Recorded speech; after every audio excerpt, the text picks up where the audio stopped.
اللهم صل صلاة كاملة وسلم سلاما تاما على نبي تنحل به العقد وتنفرج به الكرب وتقضى به الحوائج وتنال به الرغائب وحسن الخواتيم ويستسقى الغمام بوجهه الكريم وعلى آله.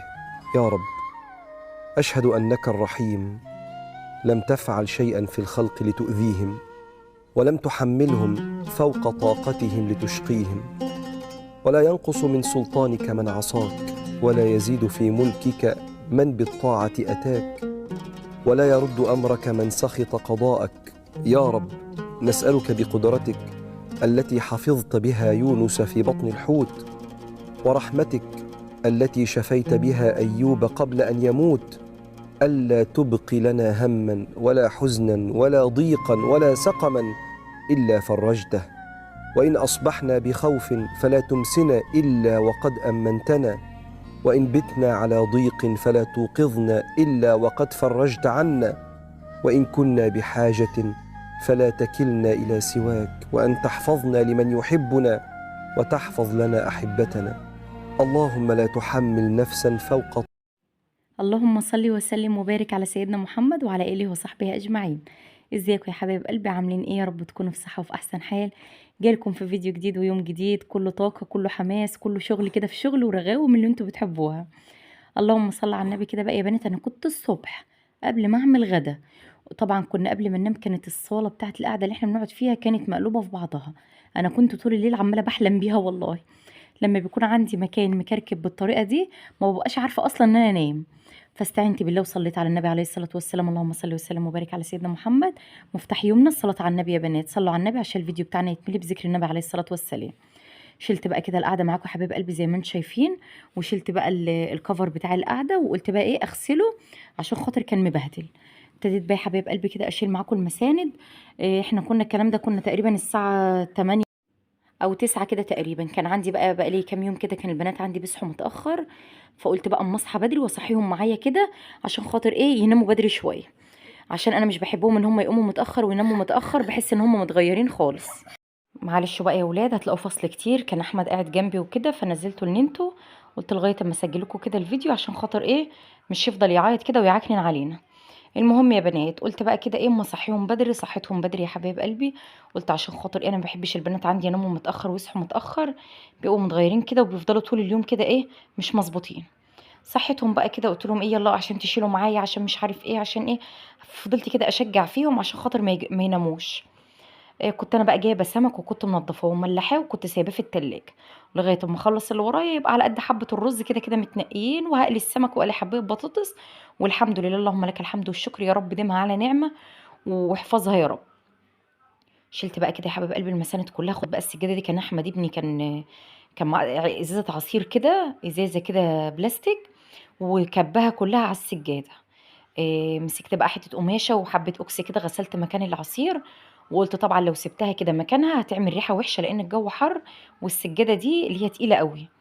قلت اما اخدها كده، كان في شوية هوا وشمس كده على السطح كانوا جمال قوي. خدتهم بقى يا حبايب قلبي، خدت السجادة كده وطلعتها على السطح، قلت منها تنشف ومنها تشمس كده. واللهم صل على النبي بقى، كنست الارض كده وشلت منها اي تراب اي حاجه فيها، وجبت بقى شويه ميه بشويه اوكسي كده وحبه كلور، ومسكت بقى الارض كده يا بنات. والله العظيم الارض كانت مولعه نار. عندنا بيتنا هنا الله اكبر نار كده قايده، عشان خاطر ما فيش مباني فوقنا مننا للسطح، مخلي بقى البيت بتاعنا ايه ولعه. قلت بقى اما ارش كده حبه ميه كده يجيبوا طراوه كده في البيت، ومنها نضف الارض كده مكان العصير اللي اتدلق. كان مخلي السجادة صفرا خالص، بس انا الحمد لله لحقتها وغسلتها وسبتها بقى ايه تنشف وتشمس فوق كده. واللي اللهم صل على النبي الفرشة برضو هتشوفوها دلوقتي هتيجي معاكم. مش عارفة المقطع بتاعها جوه ولا لا لسه. الفرشة بقى الكسوة اللي هي الكفرات دي انا هغسلها عشان خاطر ايه تنضف، تبقى نظيفة يعني وكده. مسكت بقى كده المساحه يا بنات، قلت بقى اجر بيها الميه ام رغاوي دي. يا سيدي يا سيدي يا بنات على الميه اللي بيبقى فيها رغاوي دي، والله العظيم بتديني جرعه نشاط مش طبيعيه بصراحه.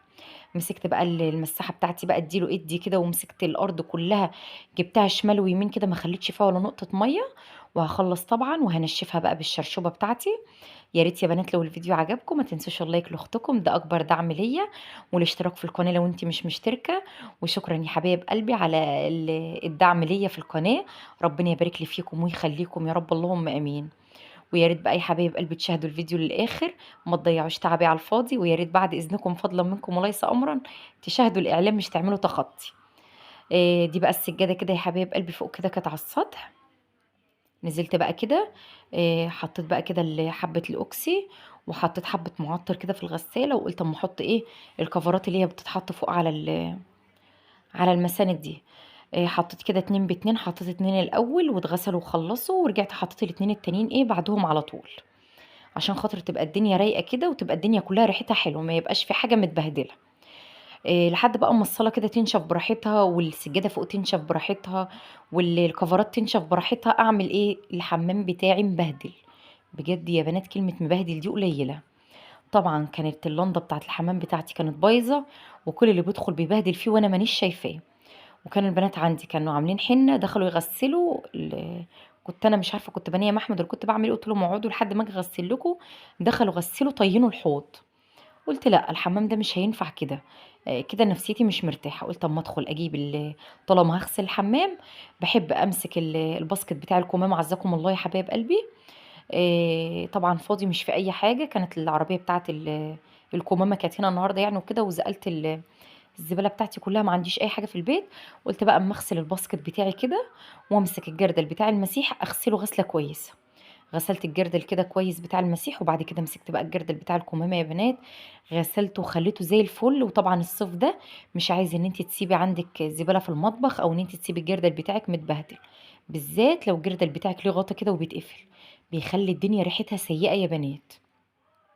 غسلتهم كده وطلعتهم بره على السلم، قلت اسيبهم ايه يتصفوا. مسكت بقى كده حته سلكه بسبونشه، حبه كلور على حبه بريل يا بنات، ويا سيدي يا سيدي بقى على الروايح بتاعه الحمام. مسكت بقى كده الحمام اول حاجه بجيبها المرايه والصبانه بتاعتي والحوض اللي تحتها. وبعد كده بقى بمسك الحيطان بتاعه الحمام كلها، حيطه حيطه كده بمسكها كده ايه، اغسلها. والله العظيم 3 يا بنات، والله انا بقناه من غير قناه. يعني انا كده على طول ايدي في بيتي كده. بصوا يا بنات الحنه هي السمره اللي تحت الحنفيه دي. قلت بقى ايه اما الحقها كده واغسلها عشان خاطر الدنيا ما تتبهدلش معايا. هي بقى يا بنات والله العظيم حبة الرغاوي دي اللي بتفتح نفسي كده، وبتخليني اقدر اكمل كده، وابدا بقى ان انا ايه اكمل شغل البيت. فربنا يديكم الصحة ويدينا الصحة ويستركم، ويا رب يا رب يا رب يرزقكم بما تتمنوا بزيادة شوية، ويرزق كل مشتاق بما يشتاق، اللهم امين. يا رب يرسل اخواتنا المستضعفين في كل مكان، ويعينهم على اللي هم فيه يا رب، ويا رب تقويهم وتزيح عنهم الغمة والهم اللي هم فيه، اللهم امين يا رب العالمين. كده بقى يا حبايب قلبي مسكت بقى كده الحوض خليته شمعة منورة. شايفين بقى انا فاتحه الحنفيات بقلب جامد ازاي عشان الميه عندنا شغاله الحمد لله. بقى عماله بقى بكب ميه كده بقلب جامد، عارفه ان الميه شغاله فالحمد لله. قبل اليوم ده بالليل جوزي نزل يدور ميه وكده لقى ميه فملالي بصراحه الخزان وكده. فالحمد لله يعني انا عماله بقى بدلدق ميه كده وبغسل في الحمام بقلب جامد.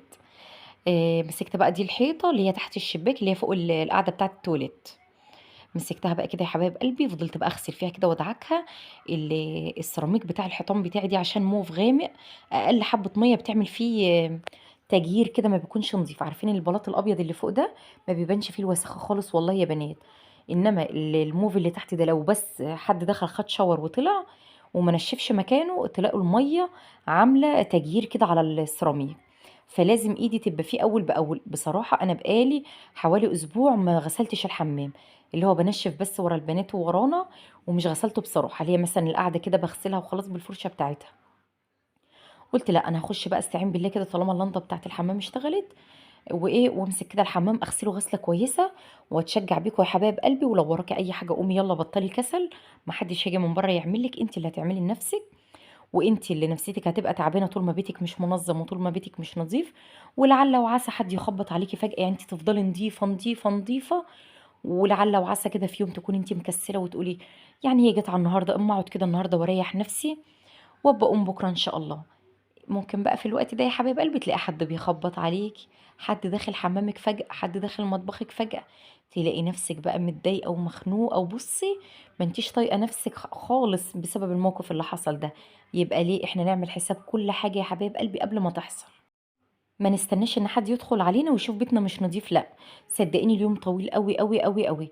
ادي لنفسك كل يوم ساعة، والله العظيم ساعة، ساعة واحدة بس هتخلصي فيها شغل بيتك كله. وهتقعدي بقى ملكة زمانك كده، تعملي الحاجة الحلوة اللي انت بتحبي تشربيها. وهتقعدي قلبك جامد يا مرحب باللي يدخل عندي، اللي يدخل عندي يتفضل. البيت مفتوح على اخره للي يجي.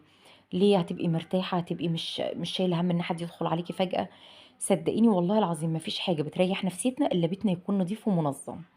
ولازم أولادك ينشأوا في مكان نظيف ومنظم، عشان هم أصلا يبقوا منظمين ويبقوا نضاف.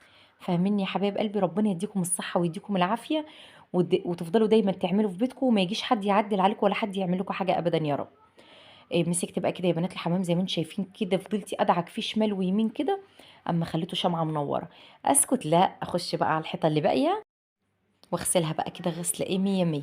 زي ما انتم شايفين بقى يا بنات، جيت على الحيطه دي كده، الحيطه دي اللي هي جنب الحوض على طول.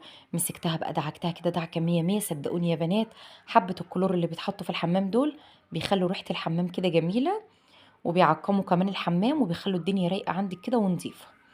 انا بجيب الكلور الخام يا حبايب قلبي وبحله انا في البيت. باذن الله هبقى اوريكم كده فيديو وانا بجيب الكلور الخام ده وبحله وعندي بريل كده ببقى اجيبه برضو من بتاع المنظفات، ببقى ساعات بجيب بريل كده بابقى حلو انا برضو في البيت وكده. ابقى اعمل لكم فيديو باذن الله عن المنظفات اللي انا بستعملها ان شاء الله. يا ريت يا حبيبه قلبي لو انت لسه معايا لغايه دلوقتي في الفيديو ولسه ما حطيتيش اللايك، بالله عليكي ما تطلع من الفيديو غير لما تحطي اللايك الجميل من ايديك الجميله، وتدعمي اختك بالاشتراك لو انت مش مشتركه معايا.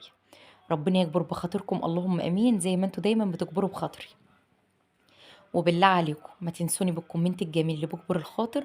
ربنا يكبر بخاطركم اللهم امين. وبرحب بكل اخت دخلت معايا في القناه جديده. شرفتيني ونورتيني يا حبيبه قلبي، ووجودك على راسي من فوق. وبرحب بكل حبايبي اللي من بره مصر ومن جوه مصر. شرفتوني ونورتوني يا حبايب قلبي. ويا ريت كل اللي بيتابعني يكتب لي هو من انهي حته بالظبط ومن انهي دوله بالظبط، عشان خاطر ارحب بيه.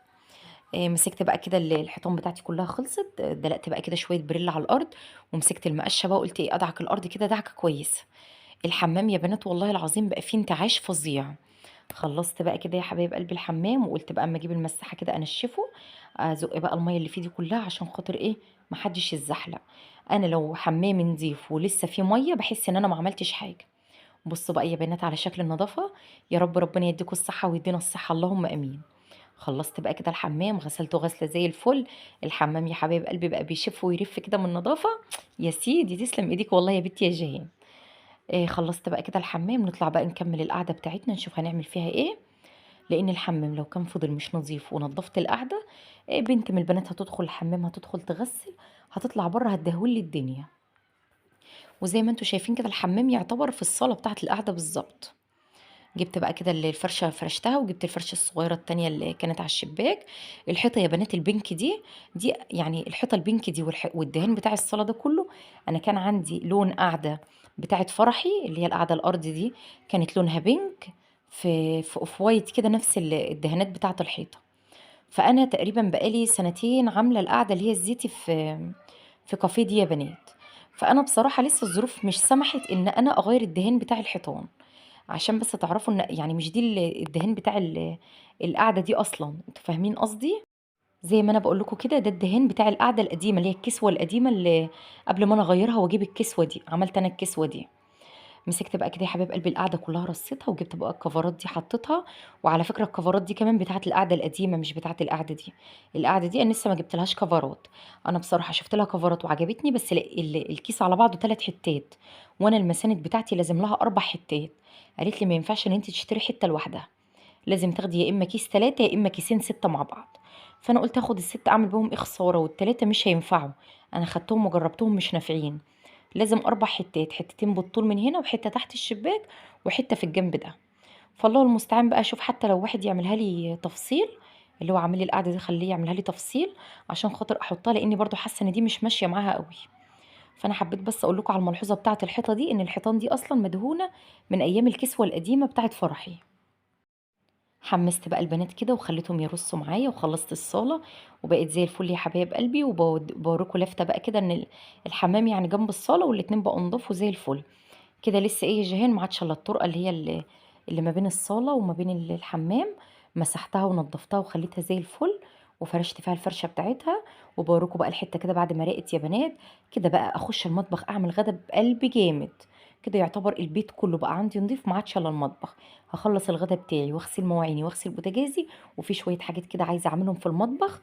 ربنا يقويني ويقويكم اللهم امين. يا رب الفيديو يكون عجبكم يكون رضاكم. استنوني في فيديو جديد ويوم جديد. اسيبكم في رعايه الله. يلا يا حبايب قلبي، مع الف سلامه.